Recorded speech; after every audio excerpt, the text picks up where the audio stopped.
सभी बंधुओं को जय श्री कृष्णा। मैं कुंवर अजय तोमर, प्रदेश अध्यक्ष योगी यूथ ब्रिगेड धर्म रक्षा ट्रस्ट उत्तर प्रदेश। बंधुओं, ये मेरी जो वीडियो है ये आरक्षण को लेकर है। कहानी के नाते मैं आरक्षण के बारे में आपको समझाता हूँ। एक व्यक्ति था, वंचित था, परेशान था, कोई सहारा देने वाला नहीं था, अकेला रहता था और अचानक कारणवश उसका जो है पैर में फ्रैक्चर हो गया और उसके पैर की हड्डी टूट गई।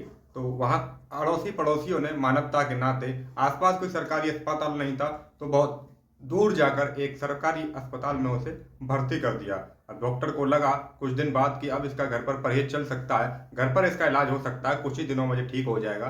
उसे छुट्टी दे दी और छुट्टी देते वक्त उसे डिस्चार्ज करते समय एक सरकारी ओर से मुफ्त बैसाखी उसे सहारे के लिए दे दी और कहा कि ये आपको एक 5 हफ्ते के लिए दी जा रही है। 5 हफ्ते बाद आपको ये वापस करनी होगी, क्योंकि 5 हफ्ते बाद आप समर्थ हो जाएंगे चलने में और हमारे पास ये सीमित संख्या में है और आपके पास निर्धारित समय के लिए ये दी जा रही है, क्योंकि और भी मरीजों को ये देनी होती है।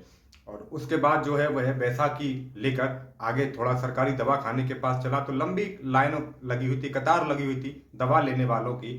तो वह उस लाइन में लगा तो वहां कुछ लोगों ने सहानुभूति दिखाई और मानवता के नाते देखा कि बैसाखी के सहारे है, पैर में प्लास्टर चढ़ा हुआ है, परेशान व्यक्ति है, तो सर्वप्रथम उसको आगे ले जाकर सबसे पहले उसको दवा दिलवाई और उसे सबसे पहले दवा मिल गई बड़े आराम से। फिर वह घर जाने को हुआ उस बैसाखी के सहारे। चौराहे पर खड़ा होकर ऑटो देख रहा था तो कुछ मानवता के नाते ऑटो वाले एकत्रित हो गए और एक ऑटो वाले ने उसका सामान लिया और बड़े आराम से उसका सामान अपने ऑटो में रखा और उसको बिठाया और देखा कि इसके पैर में प्लास्टर है और बैसाखी के सहारे चल रहा है, तो उसे स्टेशन तक छोड़ दिया और बिठा दिया। जब वह स्टेशन में जाके ट्रेन में जो है बैठा तो ट्रेन में वह खड़ा था तो कुछ लोगों ने देखा कि बैसाखी के सहारे बेचारा खड़ा हुआ है, परेशान है, पैर में प्लास्टर है। तो एक सज्जन व्यक्ति ने अपनी कुर्सी खाली करके उसे वहां स्थान दे दिया और बिठा दिया।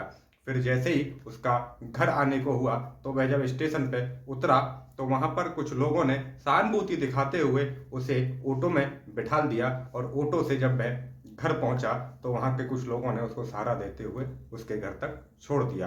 कुछ समय हुआ, कुछ समय बाद जब उसका ठीक होने का समय आया तो बीच में वह अपनी ऑफिस गया।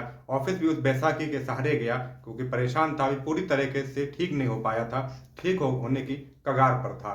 तो जब वह ऑफिस में पहुंचा तो स्टाफ ने देखा कि हमारा साथी है, परेशान है, पैर में प्लास्टर है अभी और बैसाखी से चल रहा है, तो उन्होंने कहा कि तुम आराम करो, हम आपका काम कर देंगे। तो वहां उसने बड़े आराम से रहा, बड़े आराम के साथ वो सब देख रहा था, वहां बड़ी सुख सुविधा उठा रहा था। और जब वह घर को शाम को उसका समय हुआ ड्यूटी का तो साथ के ही स्टाफ के व्यक्ति ने उसे बड़े आराम से घर पर भी छोड़ दिया।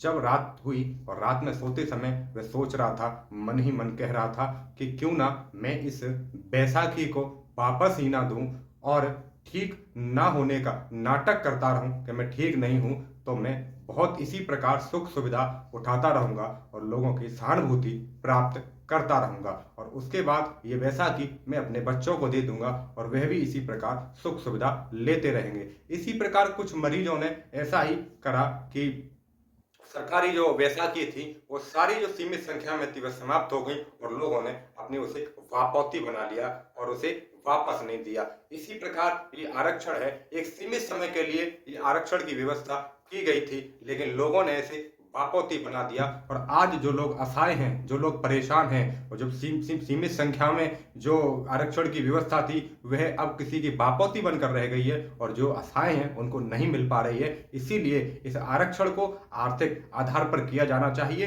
जो जातिगत आरक्षण है, कुछ लोगों ने इसे अपनी वापौती बना लिया है, इसे समाप्त किया जाना चाहिए। व्यक्ति किसी भी जाति का हो, किसी भी क्षेत्र का हो, अगर उसे आवश्यकता है, अगर वह असहाय है, वह वंचित है, वह शोषित है, तो उसे सुविधा सरकारी ओर से दी जानी चाहिए। जो व्यक्ति संपन्न है, समर्थ है, सक्षम है, उसे आरक्षण की कोई आवश्यकता नहीं है। इस पर सरकार को विचार करना चाहिए, क्योंकि तमाम ऐसे शोषित और वंचित लोग हैं अन्य और भी कैटेगरियों में जो आज भी परेशान हैं, आज भी वह सुख सुविधा का लाभ नहीं ले पा रहे और ऐसे लोग सुख सुविधाओं का लाभ उठा रहे हैं जो संपन्न हो चुके हैं, समर्थ हो चुके हैं। इसीलिए ये जिस प्रकार ये बापोती आरक्षण को बना लिया है, इसे समाप्त किया जाना चाहिए। भूखे को भोजन की आवश्यकता होती है, प्यासे को पानी की आवश्यकता होती है, लेकिन जिसके पास भोजन है, पानी है, उसको उन चीजों की आवश्यकता नहीं है। जिसको आवश्यकता है उसे आरक्षण दिया जाना चाहिए। मैं आर्थिक आधार पर आरक्षण की मांग करता हूं।